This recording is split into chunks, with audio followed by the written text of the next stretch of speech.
देखिए, जो भारत की संसद में और राज्य के विधानमंडल में सेशन चलते हैं उससे रिलेटेड क्वेश्चन आते ही आते हैं। ज्यादा इंपॉर्टेंट है कि सेशन के बारे में कुछ ऐसे मतलब पॉइंट पूछे जाते हैं जिनके बारे में नॉलेज आपको होना जरूरी होता है। देखिए, जो संसद हमारी है, राज्य का विधानमंडल है, अब इसमें जनता डायरेक्टली तो कानून बनाने जा नहीं सकती है, तो इसलिए वह राज्य के विधानमंडल में अपने द्वारा चुने गए जो विधायक होते हैं, जिन्हें एमएलए कहा जाता है, उनको भेजती है। और इसके अलावा जो भारत की संसद है, भारत की पार्लियामेंट है, वहां पर एमपी को भेजती है, मतलब सांसद को भेजती है। अब उनके वो प्रतिनिधि होते हैं, तो इसीलिए जनता के हित को ध्यान में रखते हुए वहां पर कानून बनाते हैं। भारत में कानून बनाने की सबसे बड़ी संस्था भारत की संसद होती है और राज्य का विधानमंडल होता है, दूसरा लेवल है। तो इसलिए वहां पर कानून का निर्माण होता है। अब कानून का निर्माण के लिए उनकी बैठक होती है, उसी को बोलते हैं कि सत्र चल रहा है या सेशन चल रहा है। सेशन में कुछ पॉइंट ऐसे पूछे जाते हैं, जब आप एग्जाम के समय आपके क्वेश्चन वो सामने आएंगे तो थोड़े बहुत डाउट में रहेंगे अगर आप अच्छे तरीके से क्लियर करके नहीं चलेंगे। आप ऐसे समझिए कि अगर आपको क्लियर है तो कोई दिक्कत नहीं है ना, आप वहां पर क्वेश्चन को गलत करेंगे। आप समझते हैं कि आखिर ये सेशन होते क्या है। देखिए, जैसे कि मैंने कहा कि कानून बनाने की सबसे बड़ी संस्था हमारे यहाँ पर संसद है और राज्य लेवल पर राज्य का विधानमंडल है। तो यहाँ पर कानून बनाने का एक अपना प्रोसेस होता है, उस प्रोसेस को फॉलो किया जाता है और उसी में एक बैठक होती है। जो बैठकें डेली चलती हैं उसी को कहते हैं कि सेशन चल रहा है। वैसे हमारे संविधान के आर्टिकल 85 में संसद में सत्र के बारे में बताया गया है। अब देखिए, वैसे तो कहा गया है कि दो सत्र के बीच में, दो सेशन के बीच में 6 मंथ से ज्यादा का समय नहीं होना चाहिए। मतलब 6 महीने के अंदर अगर एक सेशन हुआ है तो दूसरा सेशन भी 6 महीने के अंदर होना चाहिए। लेकिन हमारे यहां पर सामान्यतः 3 सेशन चलते हैं। जो पहला सेशन होता है उसको बजट सेशन बोलते हैं, जो चलता है फरवरी से लेकर मई तक। दूसरा होता है उसको बोलते हैं मानसून सत्र, या आप बोल सकते हैं मानसून सेशन। वह चलता है जुलाई से लेकर सितंबर तक। और इसके अलावा तीसरा होता है शीतकालीन सेशन, वह नवंबर से दिसंबर तक चलता है। देखिए, जो सेशन का मैंने मंथ बताया है इसमें कोई फिक्स नहीं है कि कभी कभी ये मतलब वो मई से पहले ही खत्म हो जाता है, तो कभी कभी मतलब थोड़ा आगे थोड़ा पीछे से चलता रहता है। जैसे कि मैंने नवंबर से दिसंबर बताया, तो हो सकता है कि जनवरी तक भी चलता रहे 2-4 दिन, या हो सकता है कि दिसंबर में स्टार्टिंग दिसंबर में ही खत्म हो जाए, क्योंकि स्टार्टिंग नवंबर से अगर स्टार्ट हुआ तो मतलब कुछ इसमें फिक्स नहीं है। अब हम अपने मेन पॉइंट को समझते हैं जो एग्जाम में पूछे जाते हैं। अब यहां पर आपको ध्यान देने की जरूरत है। इसमें पहला है समनिंग ऑफ पार्लियामेंट, सदन के सत्र को आहूत करना, मतलब जो सदन का सेशन रहेगा उसको आहूत करना, एक तरीके से उसको आयोजन करना।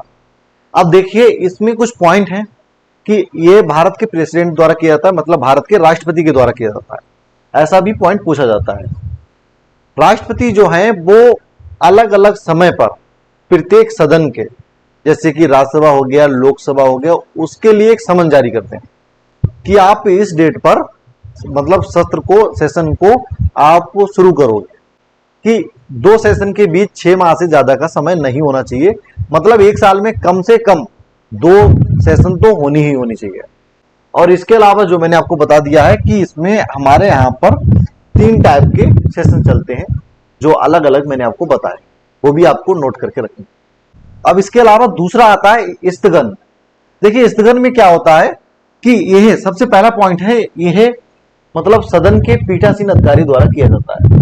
जैसे कि लोकसभा में लोकसभा अध्यक्ष के द्वारा, राज्यसभा में राज्यसभा के सभापति द्वारा। स्थगन का मतलब यह होता है कि जो सेशन की बैठक चल रही है उसको या तो किसी निश्चित समय के लिए, जैसे कि मान लीजिए 1 घंटे के लिए, 2 घंटे के लिए, 1 दिन के लिए, 1 सप्ताह के लिए, 1 महीने के लिए, 2 महीने के लिए रोक देना। ये पावर मैंने बताई लोकसभा अध्यक्ष और राज्यसभा के सभापति, उसी तरीके से राज्य विधानमंडल में भी होती है। और यह बैठक के कार्य को अनिश्चित काल के लिए, तो इसमें मतलब या तो निश्चित या अनिश्चित काल के लिए केवल बैठक को निलंबित किया जाता है, बैठक को रोका जाता है। इसके अलावा आता है सत्रावसान, जिसको इंग्लिश में प्रोरोगेशन बोलते हैं। ये केवल राष्ट्रपति के द्वारा किया जाता है। इसको करने की जो पावर है वह केवल राष्ट्रपति के पास होती है। लोकसभा अध्यक्ष या राज्यसभा का सभापति इसे नहीं कर सकता है ये। और इसमें ना केवल बैठक को बल्कि जो सेशन होता है उसको ही सस्पेंड कर दिया जाता है, उसको ही निलंबित कर दिया जाता है। मतलब अब समझिए कि अगर बजट सेशन चल रहा है और राष्ट्रपति ने सत्रावसान कर दिया तो इसका मतलब यह है कि जो बजट सेशन है वह पूरा ही खत्म हो गया। तो जबकि स्थगन में मैंने क्या बताया कि केवल बैठक को सस्पेंड किया जाता है, बैठक को रोका जाता है, बैठक को पेंडिंग में डाल दिया जाता है, निश्चित या अनिश्चित, मतलब फिक्स समय के लिए या बिना फिक्स करे। तो इन दोनों में जो अंतर है, पहला अंतर क्या है कि राष्ट्रपति के द्वारा किया जाता है सत्रावसान, और इसमें क्या है कि इसमें जो सदन का मुख्य अधिकारी जैसे कि लोकसभा में अध्यक्ष और राज्यसभा में सभापति, इंग्लिश में चेयरमैन बोलते हैं और इधर लोकसभा में स्पीकर बोलते हैं, वो करते हैं। और अगर ये पीठासीन अधिकारी जो है लोकसभा या राज्यसभा हो, अगर वो मौजूद नहीं है, वो प्रेजेंट नहीं है, तो फिर ऐसी स्थिति में जो डिप्टी स्पीकर होते हैं वो करेंगे, और जो राज्यसभा की बात आती है वहां पर जो उनके डिप्टी चेयरमैन होते हैं वो करते हैं। तो ये आपको क्लियर हो जाना चाहिए कि मतलब स्थगन और सत्रावसान में अंतर क्या है। और समनिंग ऑफ पार्लियामेंट मतलब सदन को आहूत करना वह भी राष्ट्रपति के द्वारा किया जाता है। राष्ट्रपति एक समन जारी करते हैं प्रत्येक सदन को कि आप इस डेट पर अपना सेशन शुरू करेंगे, और फिर उसको फॉलो करना स्पीकर या जो चेयरमैन होते हैं उनकी अपनी रिस्पॉन्सिबिलिटी होती है। देखिए, इसके अलावा आपने कोरम का नाम सुना होगा। आपने सुना होगा कि कोरम की या कहें गणपूर्ति की संख्या होती है। कोरम बोलते किसे हैं?